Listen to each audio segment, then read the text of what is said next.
na familia yako. Bwana Mwenyezi Mungu awe mfariji wetu. Amen. Haleluya. Amen. Kuna wakati ambapo watu huhitaji kutahiri watoto wao. Hapa ni Maragoli, si ndio? Yes, kuna huko Dirigi tena nilikuwa huko wakati mmoja. Kuna time ambayo watu huhitaji kutahiri watoto wao. You know, haikuangi rahisi. Yule mwalimu mwenyewe wa kufanya hiyo kazi kufika mahali alafu mkalishe kwa muda, roho yake huwa inaanza kukimbia mara moja, kwa sababu assignment, Bwana asifiwe, assignment ya kazi haijafanyika.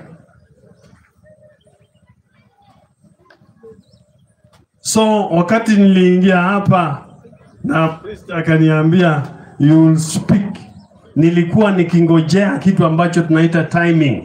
Timing ya injili inataka watu, kwa maana injili ilifunuliwa kwa ajili ya watu. Na wakati mnapoona watu wanasimama, wanaanza kwenda kukula, you see our timing huwa imeharibika. Kuna mambo ambayo tunaweza kukatiza kwa ajili ya kupatia Mwenyezi Mungu kile tunaita preeminence. Bwana asifiwe. Ukuu, uwezo na mamlaka. Na injili ikizungumza, Mungu anazungumza. Bwana Yesu asifiwe. Injili ikisomwa, ni Mungu mwenyewe anazungumza na watu wake. Amen.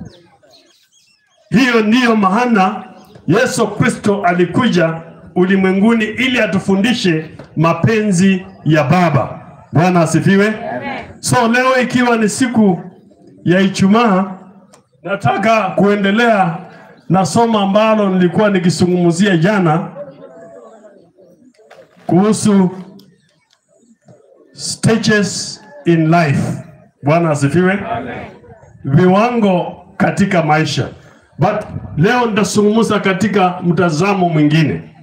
Nao ndio huu, nataka msomaji aniangalie Injili ya Marko 15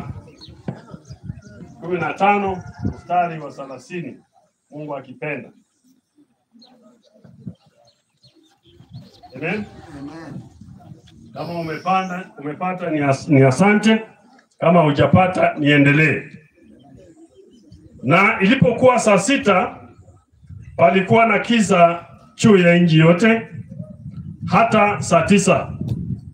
Na saa 9 Yesu akapaza sauti yake kwa nguvu, Eloi, Eloi, lama sabakthani, maana yake Mungu wangu, Mungu wangu, mbona umeniacha?